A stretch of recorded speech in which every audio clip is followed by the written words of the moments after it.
1. History. The NASW, founded in 1955, adopted its first code of ethics in 1960.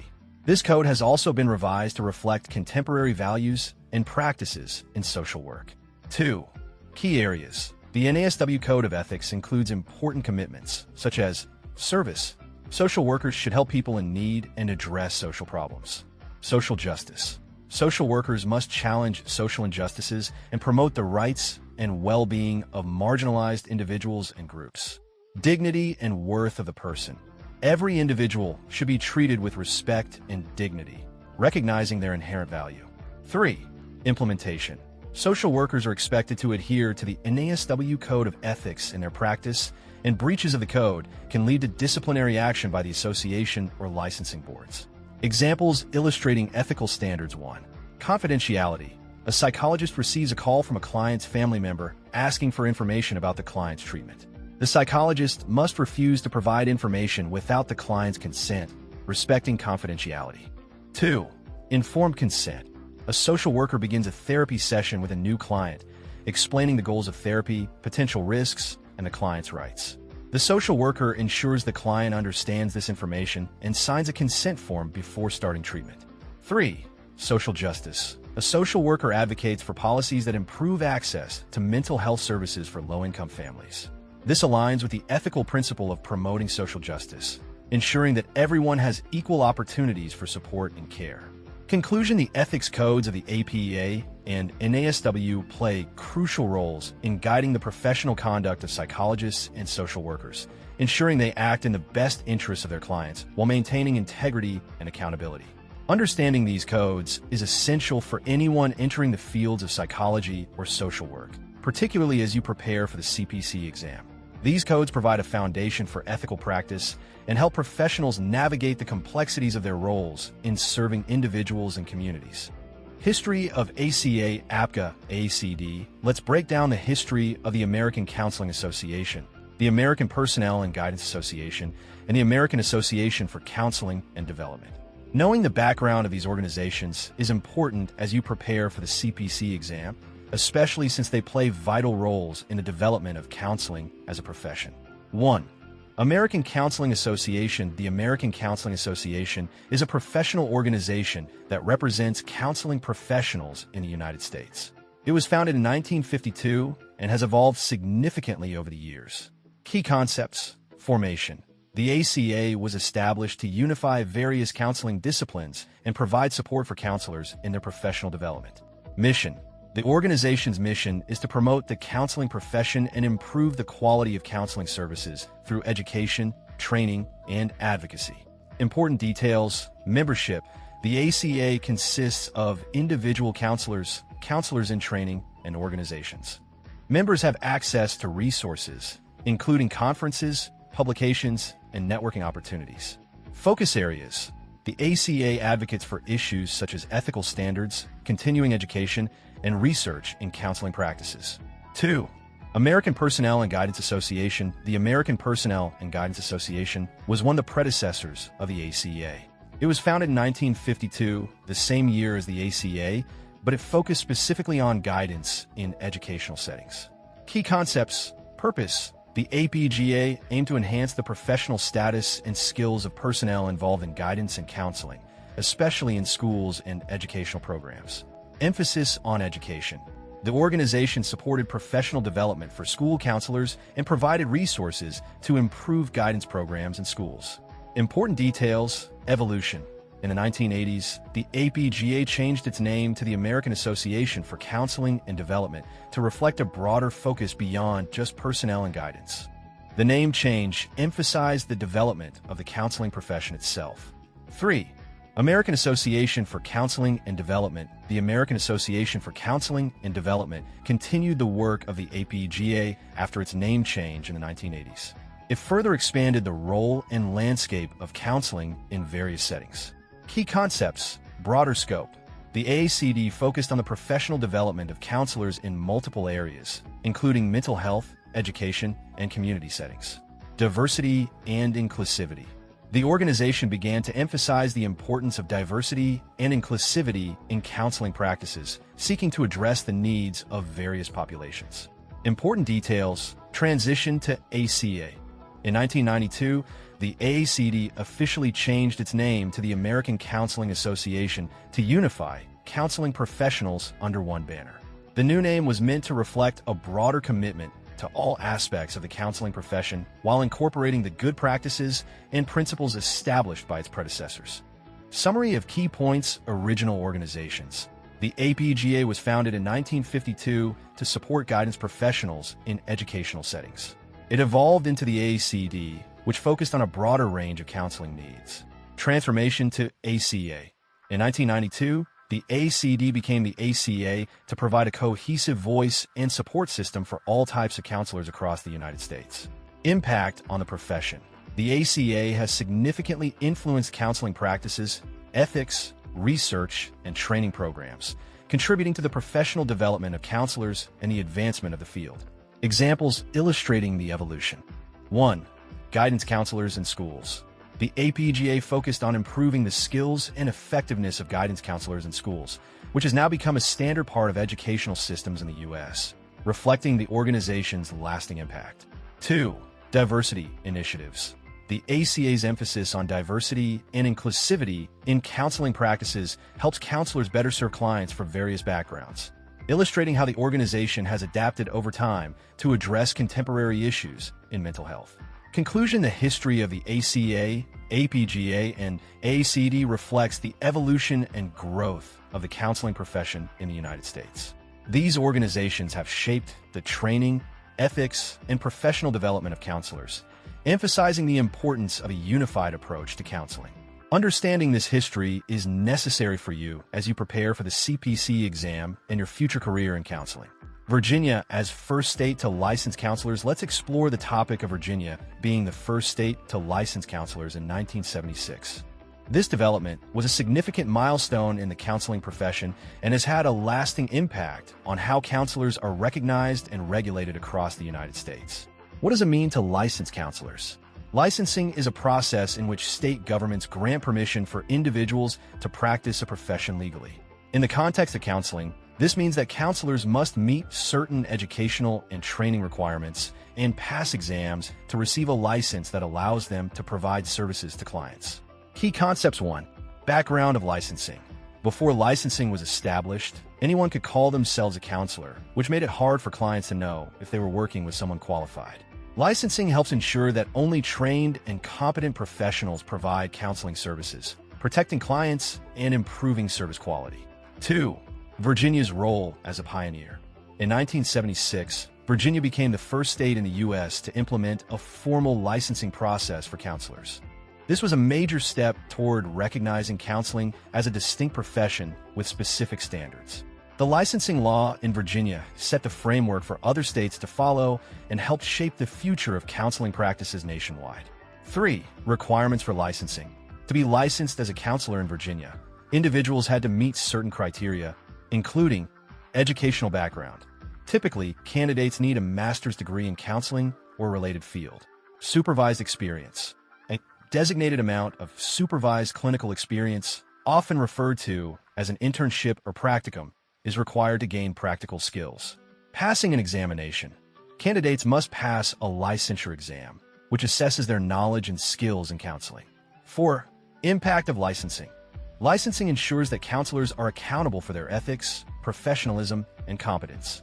Clients can feel more secure knowing that licensed counselors have met specific standards and are legally recognized to provide care.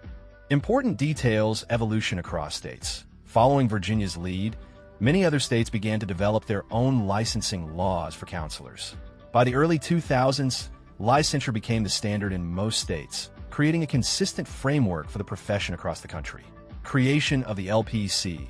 Virginia's licensing led to many states adopting the Licensed Professional Counselor designation, which became widely recognized as the qualification for counselors in private practice. Example illustrating licensing: imagine a student named Sarah who has completed her master's degree in counseling.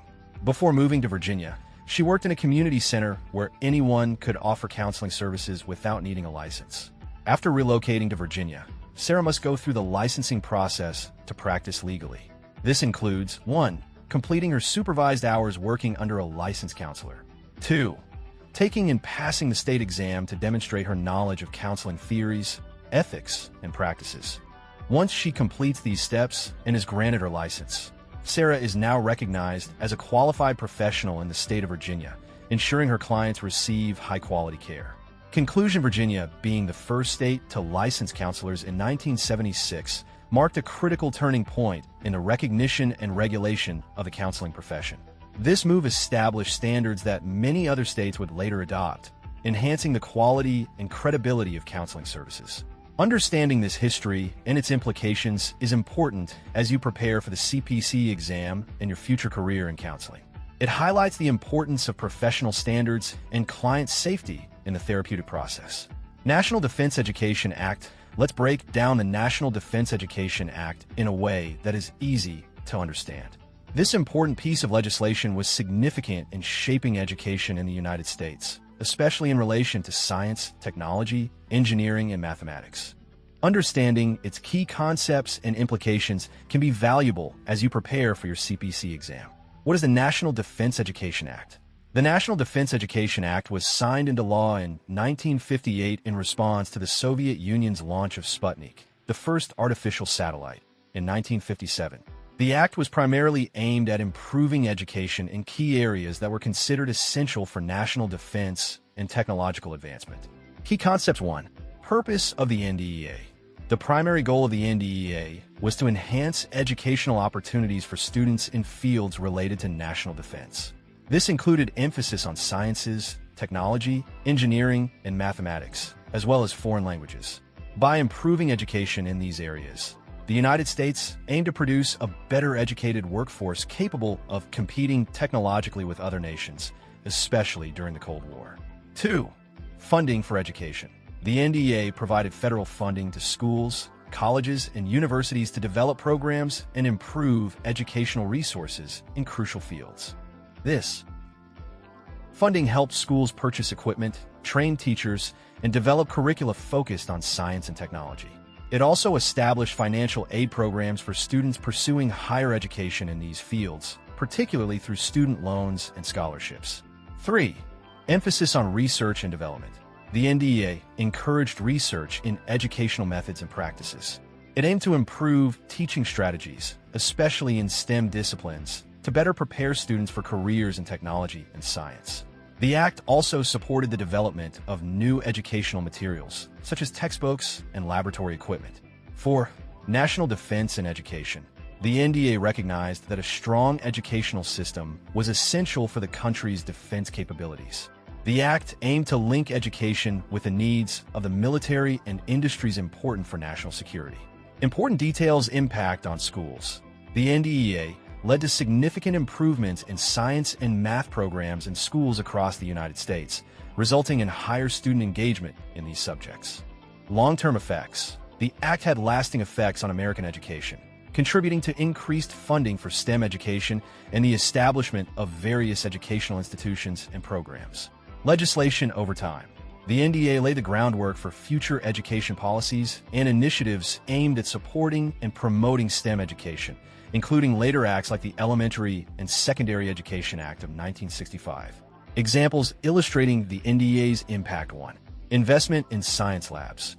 A local high school receives funding from the NDA to build new science laboratories equipped with modern technology. This allows students to conduct experiments and gain hands-on experience in biology and chemistry, stirring their interest in pursuing careers in these fields. 2. Scholarships for STEM students. A college student pursuing a degree in engineering applies for a scholarship funded by the NDA. This financial support helps reduce the burden of tuition, allowing her to focus on her studies and complete her degree. 3. Teacher training programs. To improve the quality of education in mathematics, a school district implements a training program for teachers funded by the NDA. This program helps teachers learn new teaching methods and better engage their students, leading to improved outcomes in math proficiency. Conclusion. The National Defense Education Act was a pivotal piece of legislation that significantly influenced education in the United States.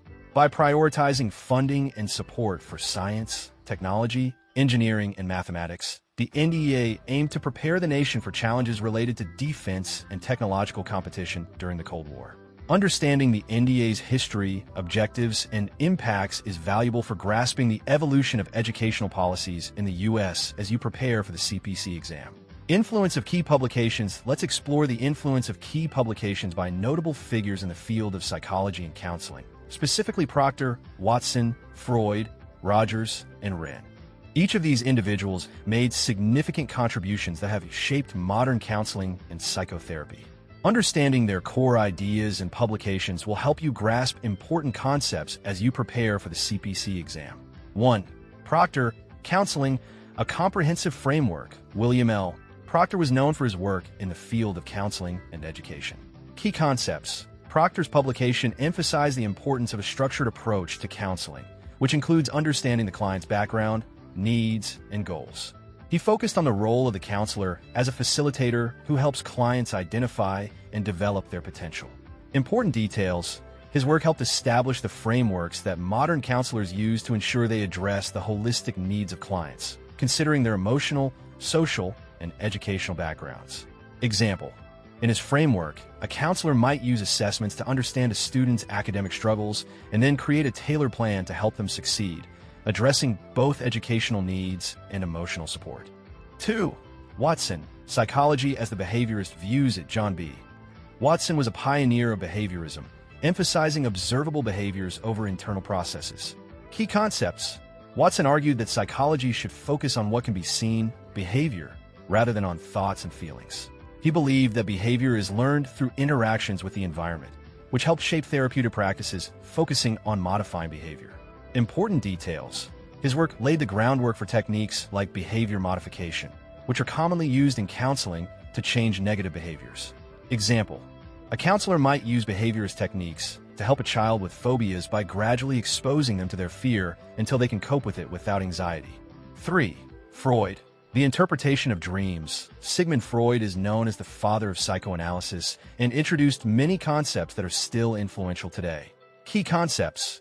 Freud's work emphasized the importance of the unconscious mind and how it influences thoughts and behaviors. He introduced concepts such as transference, repression, and defense mechanisms. Important details. Freud's theory of psychosexual development also helped to understand human motivation and personality development. Example. In therapy, a client may explore their dreams to uncover hidden desires or unresolved conflict from their past, which can help them understand their current behaviors and feelings. 4. Rogers, Client-Centered Therapy. Carl Rogers was a major figure in humanistic psychology, known for developing client-centered therapy. Key concepts. Rogers believed in the intrinsic goodness of people and the importance of a supportive therapeutic environment. His approach focuses on providing unconditional positive regard, empathy, and genuineness. Important details. Rogers' work has been influential in promoting a more humane and compassionate approach to counseling, focusing on the client's experience and feelings. Example. In a counseling session, a therapist using Rogers' approach would emphasize active listening and validate the client's feelings, creating a safe space for personal exploration. 5. Wren, The Helping Relationship. Robert M. Wren contributed to counseling literature with emphasis on the therapeutic relationship. Key concepts.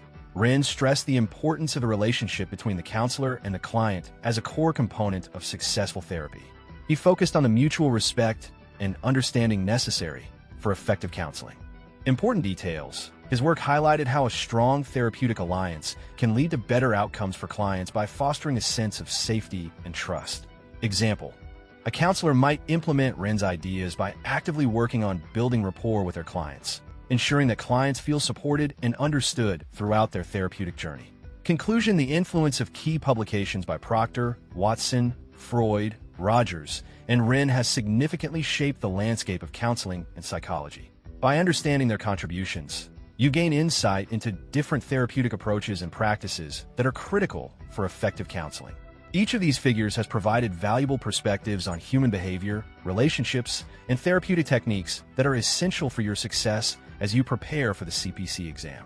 Developmental psychology's influence. Let's explore the topic of developmental psychology's influence in the 1950s. This was an important decade for the study of human development and had a significant impact on various fields, including education, counseling, and psychology.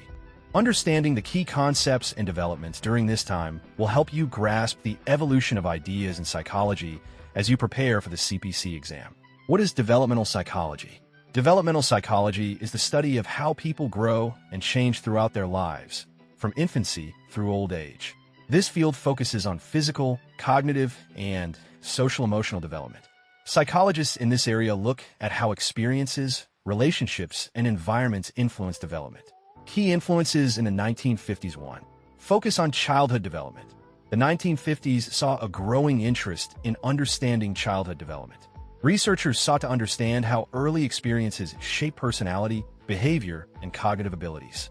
This was a departure from earlier theories that focused mostly on adults and placed less emphasis on the importance of childhood experiences. 2. Jean Piaget's cognitive development theory. Jean Piaget, a Swiss psychologist, was a central figure in developmental psychology during the 1950s. His theory focused on how children think and learn. Piaget introduced stages of cognitive development: sensoromotor, pre-operational, concrete operational, and formal operational. Each stage describes how children's thinking evolves as they grow. Example: a child in the pre-operational stage might believe that a tall glass holds more liquid than a short, wide glass just because it looks taller. Piaget showed that children at this stage focus on appearances rather than logical reasoning. 3. Erik Erikson's psychosocial development. Erik Erikson, an influential developmental psychologist, developed the theory of psychosocial development, which outlines 8 stages of development across the lifespan. Each stage presents a conflict or challenge that individuals must resolve. Successful resolution leads to a healthier personality and greater social skills. Example: in the identity versus role confusion stage, teenagers explore their identities and try different roles. Those who successfully navigate this stage form a strong sense of self. 4. Attachment theory. The 1950s also saw the emergence of attachment theory, largely developed by John Bowlby and Mary Ainsworth. This theory emphasizes the importance of early relationships, especially the bond between a child and their caregiver. These early attachments can significantly impact a child's emotional and social development. Example: a child who feels secure in their attachment to their parent is more likely to explore their environment, knowing they have a safe base to return to. 5. The role of environment and play. Developmental psychologists in the 1950s recognized the role of the environment and play in development. Activist theorists like Lev Vygotsky emphasized that social interaction is crucial for cognitive development. Example: children learn through play, and collaborative play with peers can enhance social skills and problem-solving abilities. Important details: interdisciplinary influence. The findings and theories of developmental psychology during the 1950s influenced not just psychology, but also education, social work, and parenting practices. For instance, ideas about the importance of secure attachments led to changes in child-rearing practices. Increased research. The 1950s was a time of increasing research into children's cognitive abilities and emotional needs, which contributed to the development of educational programs and child psychology as a recognized field. Conclusion and summary. The influence of developmental psychology in the 1950s laid the groundwork for our understanding of how people grow and change throughout their lives. Key figures like Jean Piaget and Erik Erikson advanced important theories related to cognitive and psychosocial development, while concepts like attachment theory emphasize the significance of early relationships. The insights gained during this decade continue to shape practices in counseling, education, and parenting today. Understanding these developments will help you connect the dots as you prepare for the CPC exam and approach real-world situations in your future career. Rogerian movement. Let's dive into the topic of the Rogerian movement, which emerged in the late 1960s. Understanding this movement is crucial for anyone preparing for a career in counseling or psychology, especially as you study for the CPC exam. What is the Rogerian movement? The Rogerian movement is named after Carl Rogers, a prominent psychologist who developed client-centered therapy. This approach focuses on providing a supportive and empathetic environment for clients, allowing them to explore their feelings and experiences freely. Key concepts of the Rogerian movement. 1. Client-centered therapy. The core idea of the Rogerian movement is that the client is the expert in their own life. Therapists guide clients to discover their own solutions rather than simply giving advice or solutions. The therapist's role is to create a safe and trusting space where the client feels comfortable to express themselves openly. 2. 3 core conditions. Rogers emphasized 3 key conditions that are essential for effective therapy. Unconditional positive regard. This means accepting and supporting the client without judgment. The therapist values the client as a person, regardless of their feelings or actions. Example: if a client shares feelings of anger or guilt, the therapist shows understanding and acceptance without criticizing them. Empathy. The therapist actively listens and tries to understand the client's feelings and experiences from their perspective. Empathy involves being in tune with the client's emotions. Example: if a client discusses a painful experience, the therapist reflects back their feelings by saying, "It sounds like you felt really hurt and confused during that time." Congruence. This refers to the therapist being genuine and authentic in the session. The therapist's thoughts and feelings are aligned with what they express to the client. Example: if a therapist feels concerned about a client but is trying to support them, they might share their concerns in a way that feels honest but still supportive. 3. Self-actualization. Rogers believed that every person has an innate drive towards self-actualization, which is the process of realizing and fulfilling one's potential and capabilities. The Rogerian approach helps clients find their path to growth and self-improvement through self-exploration and understanding. 4. Humanistic psychology. The Rogerian movement is considered part of the broader field of humanistic psychology, which focuses on individual potential and stresses the importance of growth and self-actualization. Humanistic psychologists emphasize a positive view of human nature, believing people are generally good and capable of making healthy choices. Important details influence on counseling practices. The Rogerian movement influenced many counseling practices and remains foundational in modern therapeutic approaches. It shifted the focus from traditional directive approaches to a more empathetic, client-focused model. Professional development. Rogers' work inspired therapists to focus on the therapeutic relationship and consider emotional experiences as central to the healing process. Cultural impact. The Rogerian principles have also been applied in various settings, such as education, healthcare, and community services, promoting a holistic and empathetic approach to human interaction. Example illustrating the Rogerian movement: imagine a client named Alex who comes to therapy feeling overwhelmed and lost in their career. In a Rogerian session, the therapist would 1. Provide unconditional positive regard. The therapist welcomes Alex and assures them that it's okay to feel confused and that they are valued despite their current feelings. 2. Show empathy. As Alex shares their frustrations, the therapist actively listens and reflects back their feelings, saying, "It seems like you're really struggling to find direction, and that's very frustrating for you." 3. Be congruent. If the therapist feels a strong connection to the topic, they might say, "I can relate to feeling lost at times, and I appreciate you sharing this with me.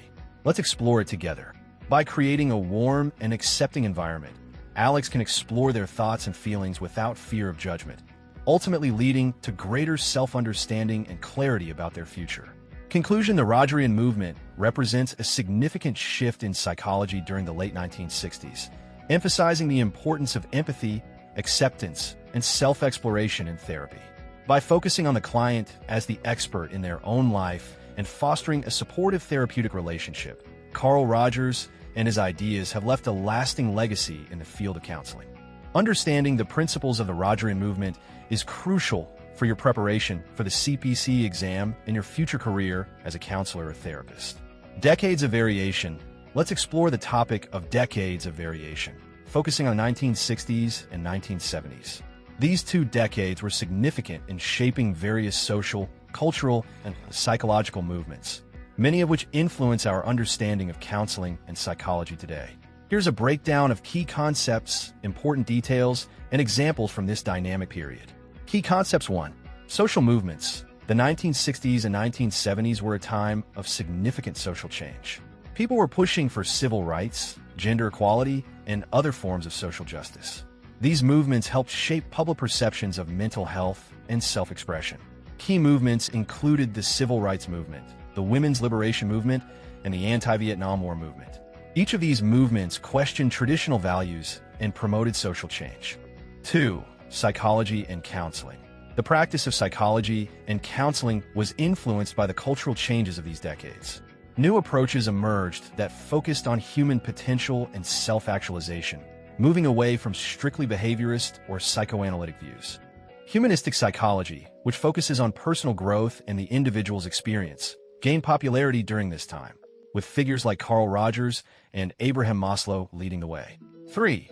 Cognitive revolution. During the 1960s and 1970s, there was a shift towards understanding mental processes, known as the cognitive revolution. Psychologists began to explore how people think, learn, and remember. This movement laid the groundwork for therapies that focus on changing negative thought patterns, such as cognitive behavioral therapy. 4. Counterculture and new therapies. The counterculture movement, characterized by rebellion against traditional norms and values, influenced the development of alternative therapeutic approaches. Concepts of self-exploration and holistic healing became more popular. Examples of new therapies included group therapy and encounter groups, where participants shared their experiences in a supportive environment. These settings emphasize connection and openness to help foster healing. Important details: rise of alternative therapies. During this time, many people began seeking alternative forms of healing, including holistic health practices. This further encouraged the exploration of how spirituality and mental health could intersect. Self-help movement. Books and resources promoting personal growth and self-improvement gained popularity, reflecting the societal focus on empowerment and individualism. Impact on education. Psychological theories were increasingly integrated into educational practices, emphasizing student-centered learning and emotional well-being alongside academic success. Examples illustrating changes in the 1960s and 1970s. 1. Civil rights movement.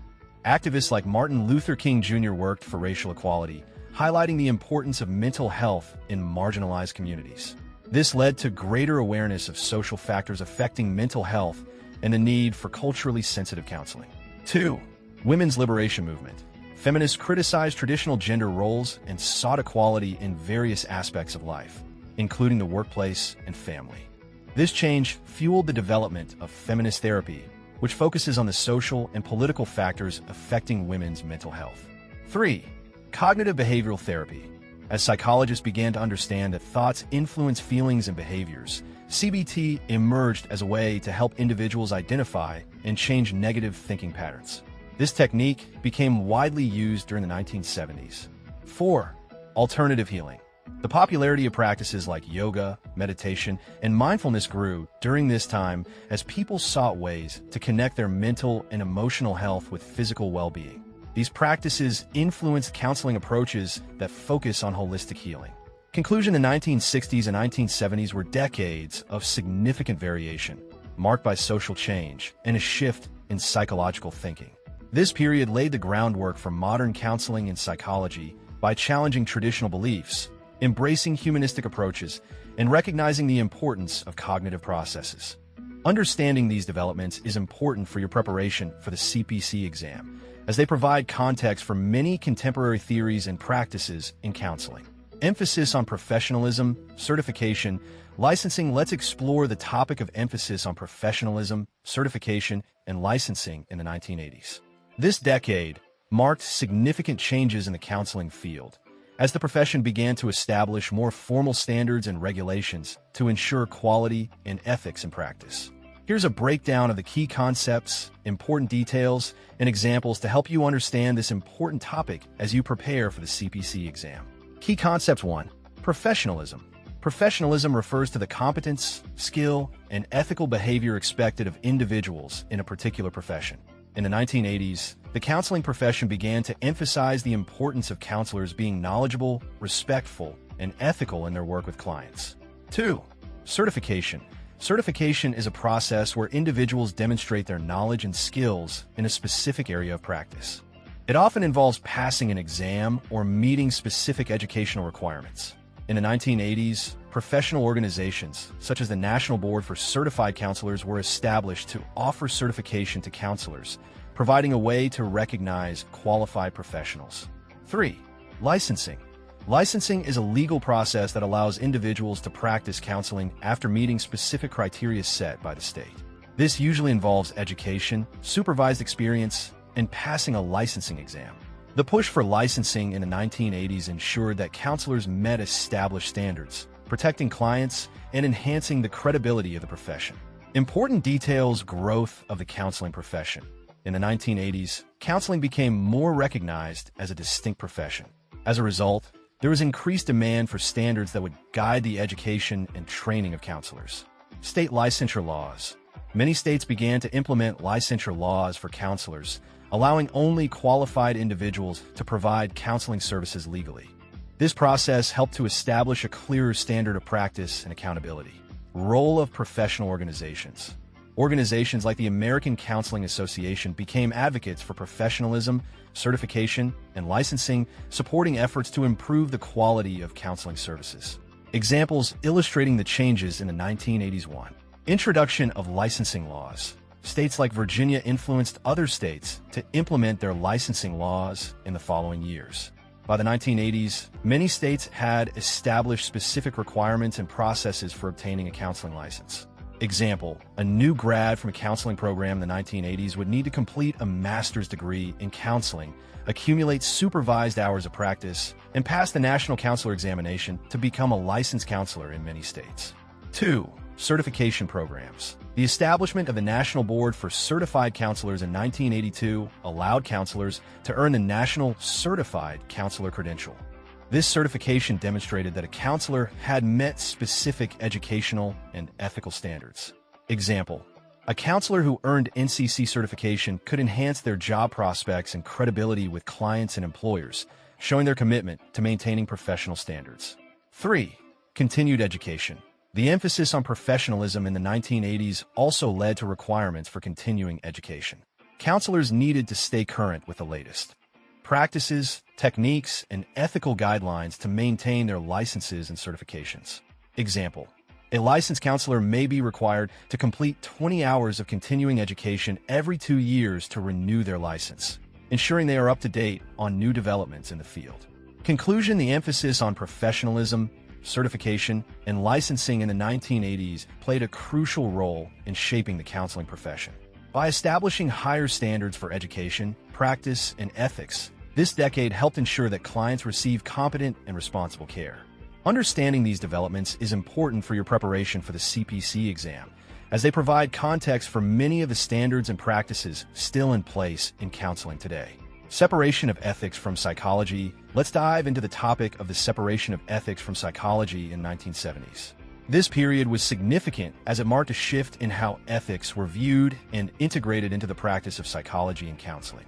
Understanding this separation will help you grasp the evolution of ethical practices within the field of psychology as you prepare for the CPC exam. Key concepts. 1. Ethics in psychology.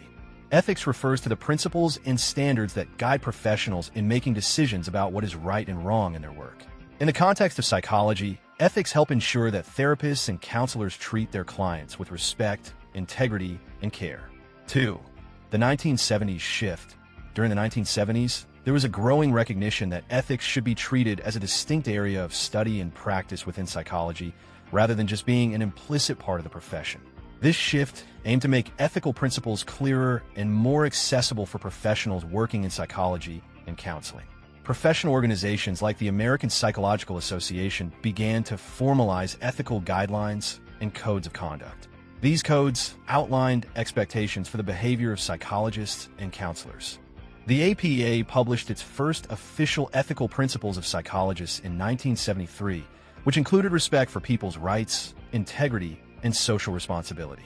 Important details: increased focus on ethics. The 1970s saw a stronger emphasis on educating psychology students about ethical principles. This helped future counselors and psychologists understand the importance of ethics in their practice. Reaction to past practices. Some unethical practices have been exposed during this time, which spurred organizations to take action. This included recognizing harmful practices, such as failures to obtain informed consent or exploitative relationships between therapists and clients. Influence of social issues. The social movements of the 1960s and 1970s, such as the Civil Rights Movement and Women's Liberation Movement, highlighted the need for ethical practices that advocated for social justice and equality, prompting psychologists to reconsider their roles and responsibilities in society. Examples illustrating the separation of ethics from psychology. 1. Informed consent. In the 1970s, ethical guidelines emphasized the importance of obtaining informed consent from clients before providing therapy. This means that clients should be fully informed about the nature of the treatment, its risks, and their right to refuse or withdraw at any time. Example: a therapist must explain the therapy process to a client, allowing them to ask questions and ensuring they understand what to expect before signing a consent form. 2. Confidentiality. Ethical guidelines strictly outline the importance of maintaining client confidentiality. In the past, some psychologists did not closely guard client information, which led to ethical breaches. Example: a therapist must keep everything a client shares private unless there's a threat to the client's safety or someone else's life. This new emphasis reinforced trust in the counselor-client relationship. 3. Avoiding harm. The principle of do no harm became a core value, leading psychologists to evaluate their practices critically and avoid any actions that could psychologically harm their clients. Example: a psychologist in the 1970s would need to assess the potential impact of their therapy techniques, ensuring they were not using approaches that could exacerbate a client's issues. Conclusion: the separation of ethics from psychology in the 1970s marked an essential development in the field, emphasizing the need for clear ethical guidelines and standards in practice. The establishment of formal ethical codes helped define the roles and responsibilities of psychologists and counselors, ensuring better protection for clients and promoting ethical practices in the profession. Understanding this shift is crucial as you prepare for the CPC exam, as it informs many of the ethics discussions and guidelines that continue to be relevant in counseling today. The counselor in a changing world. Let's explore the topic of the counselor in a changing world, which relates to the ideas of Robert Wren. Wren's work focuses on the evolving role of counselors in response to social changes, client needs, and professional standards. Understanding his insights will help you grasp how counseling adapts over time as you prepare for the CPC exam. Key concepts. 1. Dynamic role of counselors. Wren highlighted that the role of a counselor is not static. It changes with societal shifts, advancements in technology, and evolving cultural norms. This means counselors must continually learn and adapt to meet the diverse needs of their clients effectively. 2. Cultural competence. Cultural competence is the ability of counselors to understand and respect the diverse backgrounds of their clients, including their cultural, racial, and socioeconomic differences.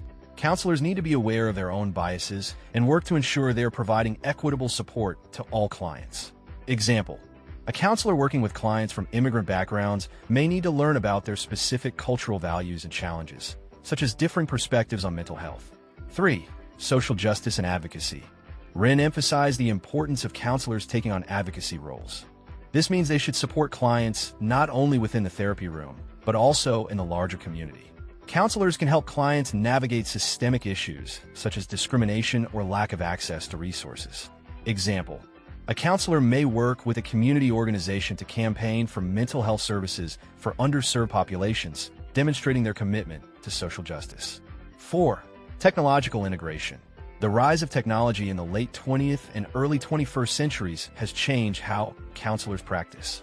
Online therapy, mental health apps, and teletherapy have become more prevalent. Counselors need to be comfortable and effective in using technology to reach clients and provide support, especially as lives become more digital. Example: during the COVID-19 pandemic, many counselors transitioned to providing Zoom therapy sessions, showcasing the importance of adapting to new methods of communication. Important details needs assessment. Counselors must assess the changing needs of their clients and communities. This involves staying informed about current trends and issues affecting mental health and well-being. Professional development. Wren stressed that counselors should engage in ongoing education and training to enhance their skills and knowledge, ensuring they remain effective in a changing environment. This might include attending workshops, obtaining certifications, or reading current literature in the field. Holistic approach.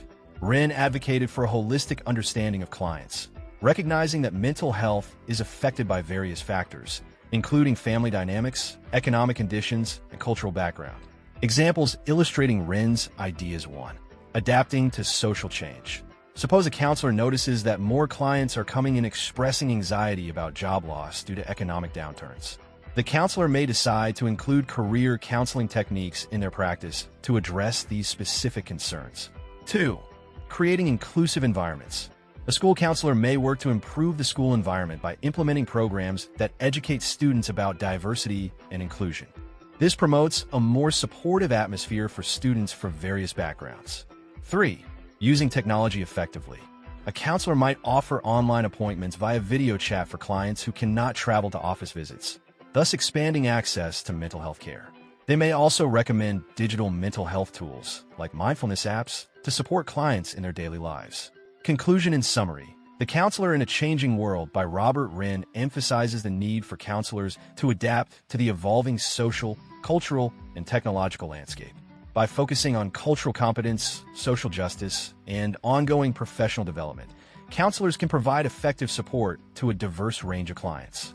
Understanding these concepts will be beneficial as you prepare for the CPC exam and enter the counseling profession, where flexibility and responsiveness to change are essential qualities. Shift from intrapsychic processes to social issues. Let's discuss the topic of the shift from intrapsychic processes to social issues in the 1960s. This change significantly influenced psychology and counseling, moving the focus from internal psychological processes to external social factors affecting individuals. Here's a breakdown of the key concepts, important details, and examples to help you understand this shift as you prepare for the CPC exam. Key concepts. 1. Intrapsychic processes. Intrapsychic processes refer to the internal psychological factors that influence an individual's thoughts, feelings, and behaviors. This includes things like emotions, personality traits, and individual experiences. For much of the early to mid-20th century, psychological theories focused largely on these internal processes, often examining how past experiences and unconscious conflicts shape a person's behavior. For example, Freud's psychoanalytic theory concentrated on inner conflicts and childhood experiences. 2. Social issues. In the 1960s, there was a growing awareness of how social factors such as culture, community, and social justice issues impact mental health and well-being. This shift emphasized that people are not only shaped by their inner thoughts and feelings, but also by their environments and societal structures. This included factors like poverty, discrimination, family dynamics, and community relationships. Important details. Influence of social movements. The 1960s were marked by significant social movements, such as the Civil Rights Movement, Women's Liberation Movement, and anti-war protests. These movements brought attention to the injustices and inequalities in society, leading psychologists to recognize that social context could significantly affect mental health. Emergence of humanistic and social psychology. As a reaction to the focus on intrapsychic processes, new movements such as humanistic psychology and social psychology began to gain popularity. These approaches stress the importance of understanding individuals within their social contexts and emphasize concepts like self-actualization, personal growth, and the impact of societal structures on behavior. Holistic approaches. The shift also led to more holistic approaches to therapy. Counselors began to consider not just the individual's mental processes, but also their social circumstances, relationships, and cultural background when providing support. Examples illustrating the shift. 1. Civil rights and mental health. Therapists began to address the psychological impact of social racism and injustice. For instance, African Americans in the 1960s faced systemic discrimination, which could lead to feelings of hopelessness or anxiety. Counselors who recognize this context could better help clients process their experiences and develop coping strategies. 2. Women's liberation. As the women's liberation movement challenged traditional roles and expectations, counselors started to consider how gender roles and societal pressures affected women's mental health. For example, a counselor might work with a woman dealing with anxiety who feels pressured to conform to societal expectations of being a primary caregiver while also holding a job. 3. Community therapy. Community mental health initiatives emerged to address social issues collectively, rather than solely focusing on individuals.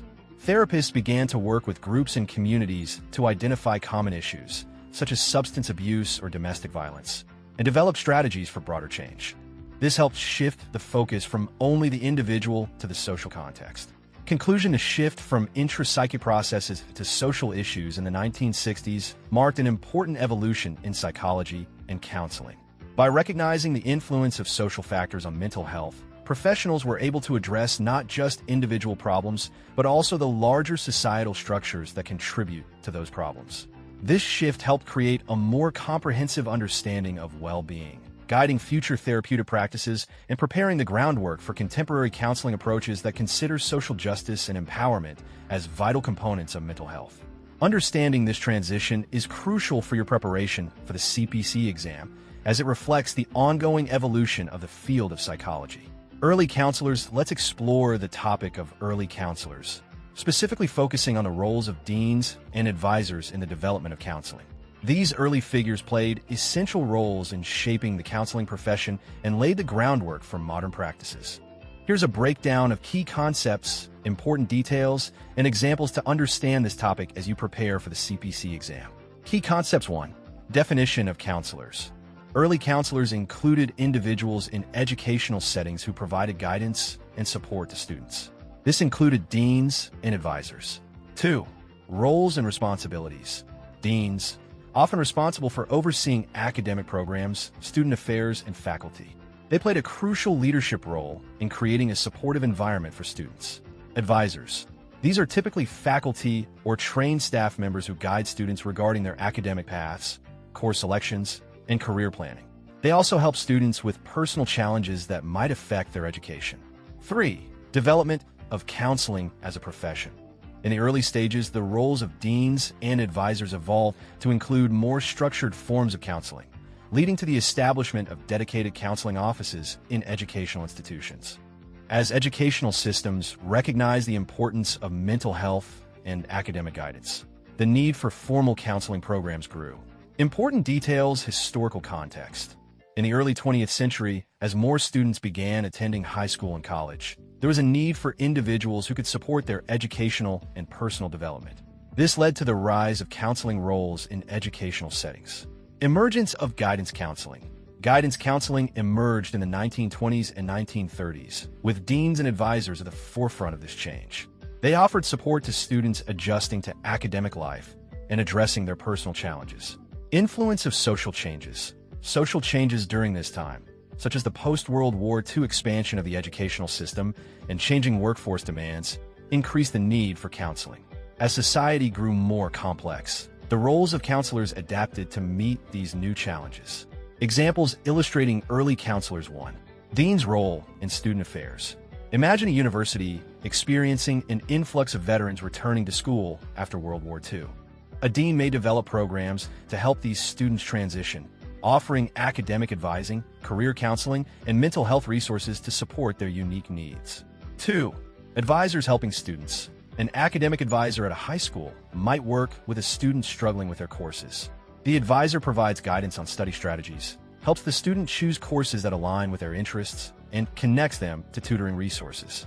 This comprehensive support can help the student succeed academically. 3. Development of counseling programs. A dean at a college could recognize that many students are struggling with stress and anxiety related to their academic performance. In response, they may establish a counseling center that provides mental health services, workshops on stress management, and peer support programs. Conclusion: early counselors, including deans and advisors, played a pivotal role in the development of counseling as a profession. They provided essential academic and personal support to students, which helped shape the modern understanding of counseling practices. As you prepare for the CPC exam, it's important to recognize how these early figures laid the foundation for the comprehensive counseling services we see today, emphasizing the importance of addressing both academic challenges and personal well-being in educational settings. First Psychology Laboratory. Let's explore the topic of the First Psychology Laboratory, founded by Wilhelm Wundt. Wundt is often called the father of modern psychology, and his establishment of this laboratory marked a crucial moment in the history of psychology. Here's a breakdown of key concepts, important details, and examples to help you understand this topic as you prepare for the CPC exam. Key concepts. 1. Who is Wilhelm Wundt?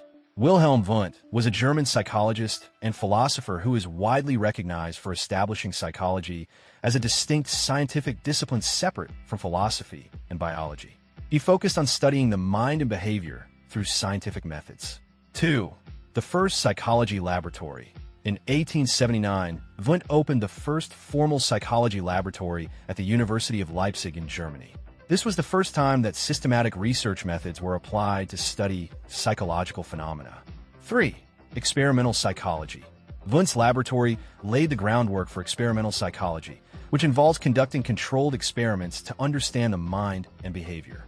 This was a shift from simply philosophical discussions about the mind to empirical research based on observation and experimentation. Important details: research methods. Wundt used introspection as one of his primary methods of research. Introspection involves trained individuals examining their own conscious experiences, such as thoughts and feelings, and reporting on them. He also emphasized the importance of careful observation and experimentation to measure psychological phenomena, such as reaction times and sensory perceptions. Focus on consciousness. Wundt was particularly interested in studying consciousness, which refers to the thoughts, feelings, and perceptions people are aware of. He aimed to break down these experiences into their basic components, similar to how chemists analyze substances. Influence on psychology. Wundt's work had a lasting impact on psychology, inspiring many other psychologists and leading to the development of new theories and schools of thought, such as structuralism, functionalism, and behaviorism. Examples illustrating Wundt's contributions: 1. Introspection experiment. In one of his experiments, Wundt might have asked participants to listen to different sounds and then describe their sensations in terms of intensity, duration, and quality. This would help him understand how people perceive auditory stimuli. 2. Studying reaction times. Wundt conducted experiments measuring how quickly people could respond to stimuli, such as pressing a button when hearing a sound. This research helped him explore how sensory information is processed in the brain, laying the groundwork for future studies on perception and reaction. 3. Development of psychology programs. Wundt's establishment of a laboratory encouraged the creation of psychology programs in universities around the world. His approach inspired students to engage in scientific research on psychological topics, promoting psychology as a respected academic discipline. Conclusion: the establishment of the first psychology laboratory by Wilhelm Wundt in 1879 was a pivotal moment in the history of psychology. By applying scientific methods to the study of the mind and behavior, Wundt helped transform psychology into a formal discipline rooted in empirical research. His focus on introspection and experimental psychology set the stage for future developments in the field, influencing generations of psychologists. Understanding Wundt's contributions is essential for your preparation for the CPC exam, as they represent the foundation of modern psychological research and practice. Frank Parsons. Let's explore the topic of Frank Parsons, who is often referred to as the father of guidance. His contributions to the field of career counseling and guidance were groundbreaking and have had a lasting impact on how we understand and support individuals in their career choices. Here's a breakdown of key concepts, important details, and examples to help you understand this topic as you prepare for the CPC exam. Key concepts. 1. Who is Frank Parsons? Frank Parsons was an American educator and psychologist born in 1854. He is best known for his work in developing the field of vocational guidance, helping people make informed career choices based on their skills and interests. 2. Career guidance. Parsons believed that everyone should have the opportunity to choose a career that suits their strengths and interests. He aimed to help individuals find fulfilling jobs that match their abilities and personal values. 3. The trait and factor theory. One of Parsons' main contributions was the trait and factor theory of career counseling. This theory suggests that successful career selection involves understanding one's traits and matching them with the factors related to different occupations. This approach emphasizes the importance of self-awareness and understanding the demands of various careers. Important details: founding of the Boston Vocational Bureau. In 1908, Parsons founded the Boston Vocational Bureau, which was one of the first organizations dedicated to helping individuals with career choice and guidance. This bureau provided assessments to help people understand their skills and match them with appropriate job options. Publication of Choosing a Vocation. Parsons wrote a famous booklet titled Choosing a Vocation in 1909.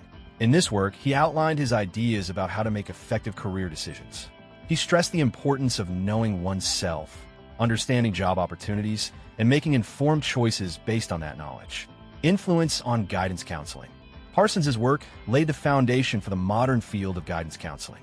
His ideas encourage schools and organizations to provide services that help people explore career options, understand job requirements, and make better career choices. Examples illustrating Frank Parsons' contributions. 1. Self-assessment. Imagine a high school student named Sarah who is unsure about her career path. Inspired by Parsons, A school counselor helps Sarah identify her interests, skills, and values. The counselor assists her in exploring career options in graphic design or architecture that align with her traits. 2. Job market awareness. A college student, John, visits a career guidance center based on Parsons' model. The counselor uses Parsons' techniques to show John the job requirements for different fields, like marketing and finance. This helps John understand which careers require specific skills and education levels, leading him to make a more informed decision about his major. 3. Career workshops. Inspired by Parsons' ideas, a community organization offers workshops where individuals can learn about different careers by taking assessments and exploring local job opportunities. Participants gain insight into how their personal traits align with various occupations, allowing them to make informed career choices. Conclusion: Frank Parsons is known as the father of guidance because of his pioneering work in vocational guidance and career counseling. His emphasis on understanding personal traits and matching them with career opportunities helped establish a structured approach to making informed career choices. His founding of the Boston Vocational Bureau and the publication of Choosing a Vocation were significant contributions that continue to influence the field of guidance counseling today. Understanding Parsons' impact is essential for your preparation for the CPC exam, as it highlights the importance of supportive career guidance in helping individuals navigate their professional paths. 2. Professional credentials and examination certifications and titles. National Certified Counselor. Generic certification. Let's break down the topic of the National Certified Counselor and what it means to have this certification. The NCC is an important credential in the field of counseling and reflects a certain level of professionalism and expertise. Here's an explanation suitable for your study needs as you prepare for the CPC exam. Key concepts. 1. What is the NCC? The National Certified Counselor is a professional certification offered by the National Board for Certified Counselors. This certification is recognized across the United States and signifies that a counselor has met specific educational and professional standards in the field of counseling. 2. Purpose of certification. The NCC is designed to ensure that counselors are qualified to provide effective and ethical mental health services. It helps clients identify counselors who have a recognized level of competence, which enhances the credibility of the profession. Important details. 1.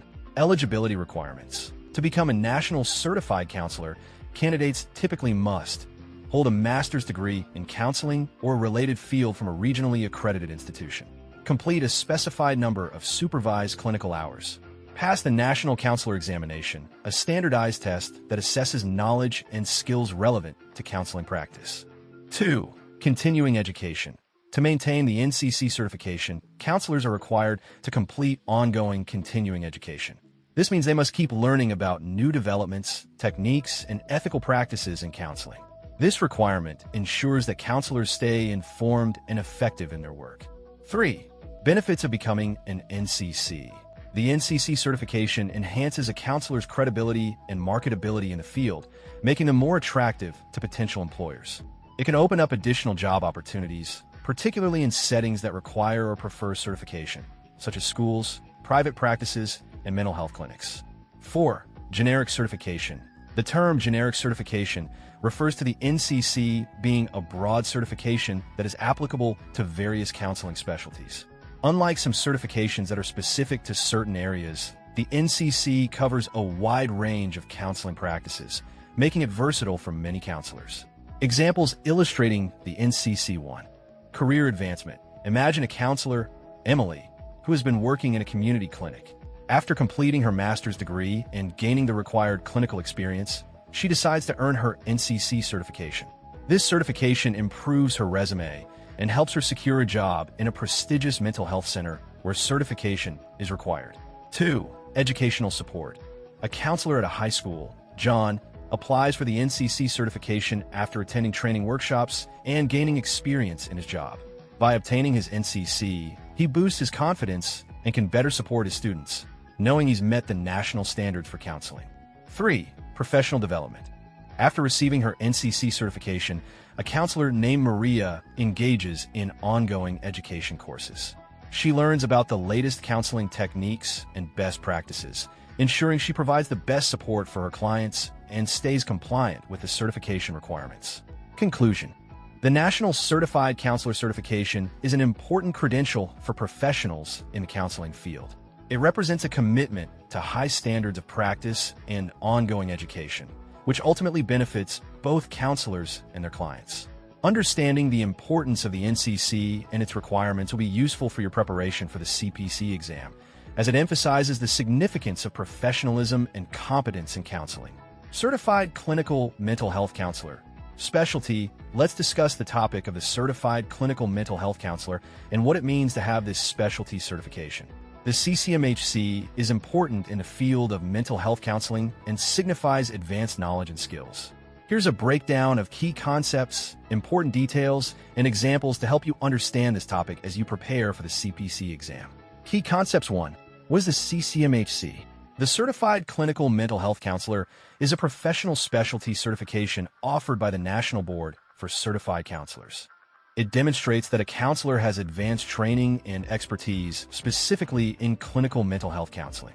2. Purpose of the certification. The CCMHC certification aims to ensure that counselors have the specialized knowledge and skills necessary to effectively diagnose and treat mental health disorders. This certification helps clients identify qualified counselors who can provide high-quality services. Important details. 1. Eligibility requirements. To become a certified clinical mental health counselor, candidates typically must hold a master's degree in counseling or a closely related field from a regionally accredited institution, complete approximately 3,000 hours of supervised clinical experience, specifically in mental health counseling, pass the National Clinical Mental Health Counseling Examination, which tests knowledge relevant to clinical mental health practice. 2. Scope of practice.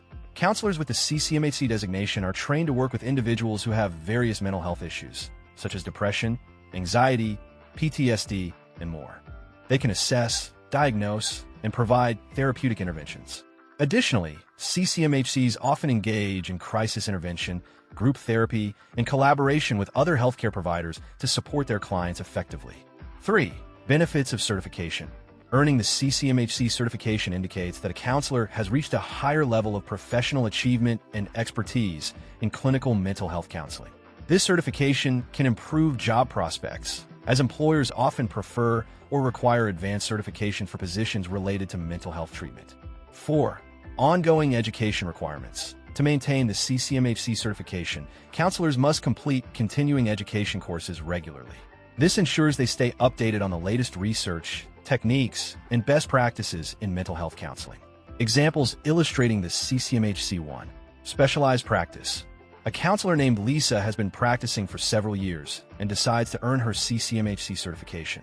With this certification, she can now work with clients dealing with severe mental health conditions, such as schizophrenia or bipolar disorder, using advanced therapeutic techniques to help them manage their symptoms.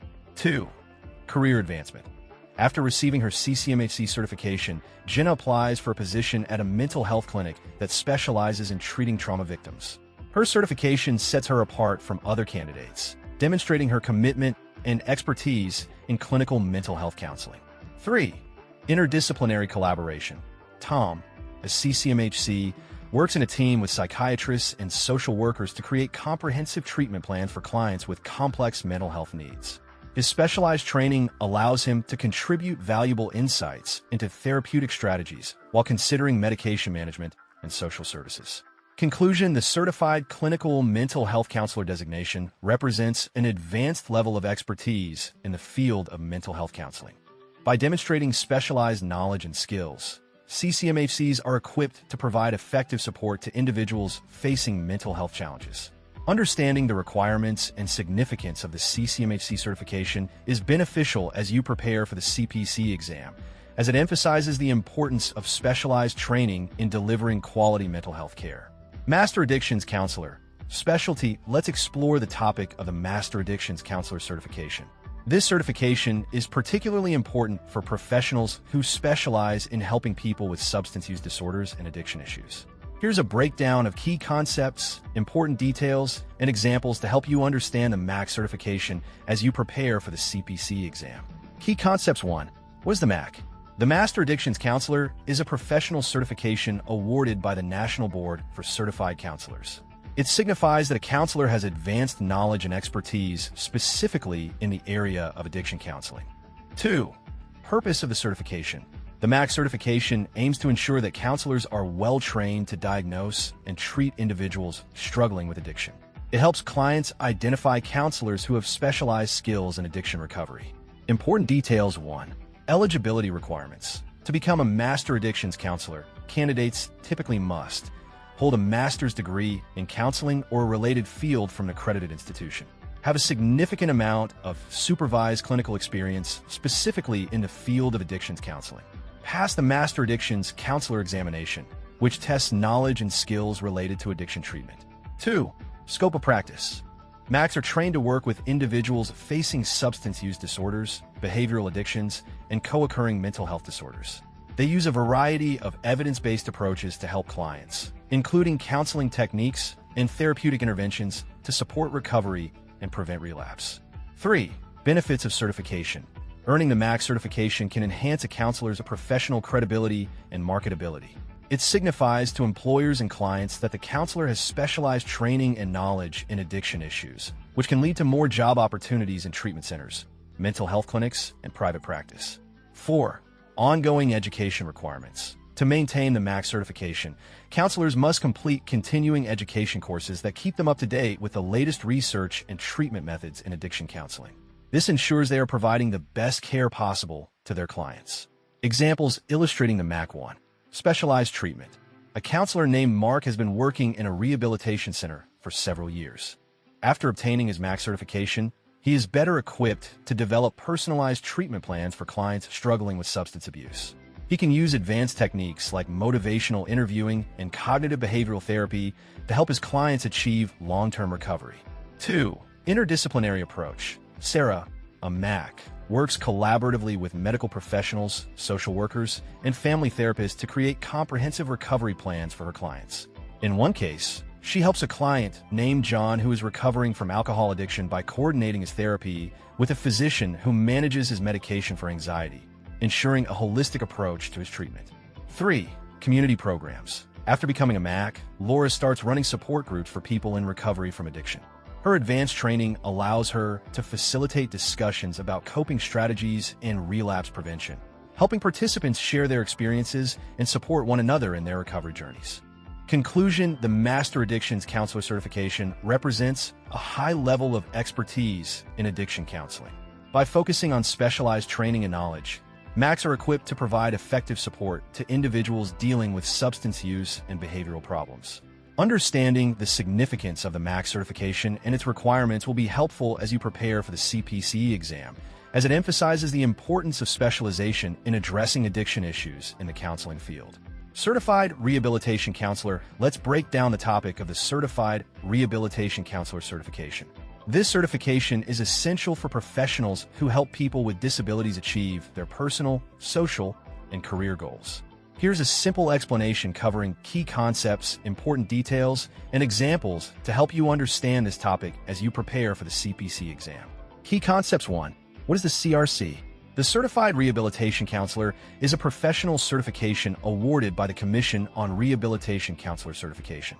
It indicates that a counselor has specialized training and skills in helping individuals with disabilities overcome barriers to employment and live fulfilling lives. 2. Purpose of the certification. The CRC certification aims to ensure that counselors are qualified to provide effective rehabilitation services. This includes helping clients navigate their needs to find suitable employment and improve their quality of life. Important details. 1. Eligibility requirements. To become a certified rehabilitation counselor, candidates typically must hold a master's degree in rehabilitation counseling or a related field, complete specific coursework that covers topics like vocational evaluation, counseling techniques, and disability rights, gain supervised experience in the field, usually around 1 to 2 years, working directly with individuals with disabilities, pass the CRC examination, which assesses knowledge relevant to rehabilitation counseling practices. 2. Scope of practice. CRCs work with individuals who have various types of disabilities, including physical, mental, and emotional challenges. They help clients gain the skills and confidence needed to participate fully in community, educational, and work settings. Activities CRCs might engage in include conducting assessments, developing individualized rehabilitation plans, providing counseling and connecting clients with resources for training and support. 3. Benefits of certification. Holding a CRC certification demonstrates that a counselor has met national standards for competency in rehabilitation counseling, enhancing their credibility and job prospects. This certification can lead to better career opportunities, higher salaries, and positions in various settings, including hospitals, rehabilitation centers, government agencies, and private practice. 4. Ongoing education requirements. To maintain the CRC certification, counselors must complete continuing education courses regularly. This ensures they stay updated on new developments in counseling techniques, rehabilitation strategies, and disability legislation. Examples illustrating the CRC1. Career development. A CRC named Mike works at a local rehabilitation center and helps a young man named Alex, who has a physical disability, prepare for job interviews.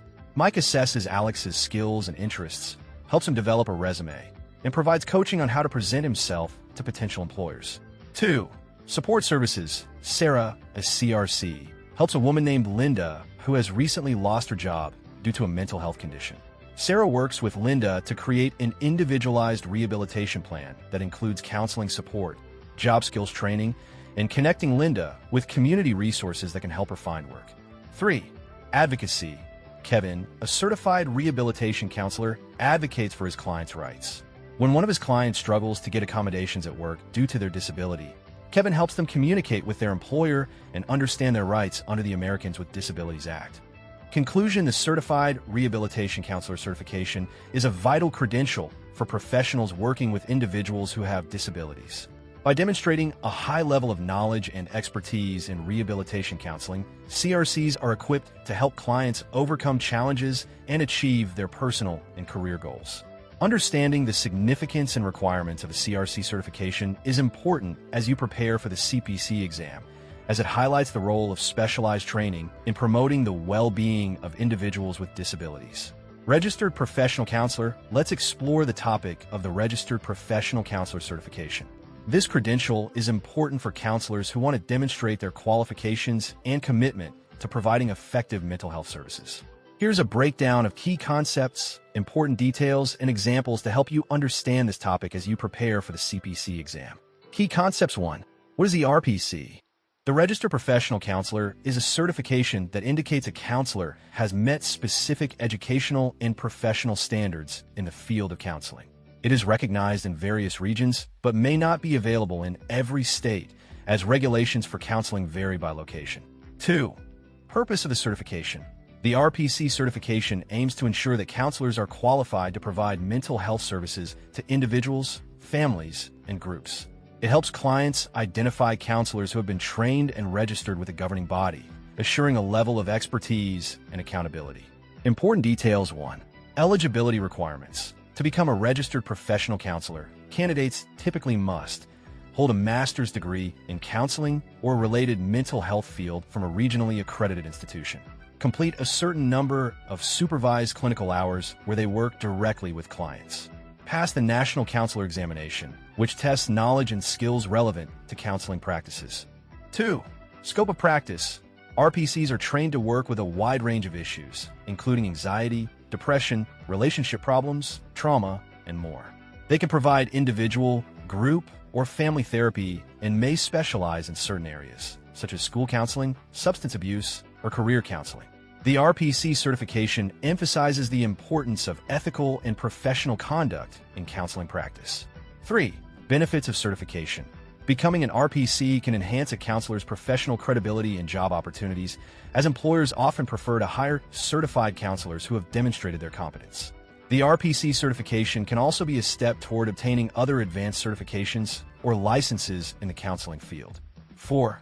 Ongoing education requirements. To maintain the RPC certification, counselors typically must complete continuing education courses.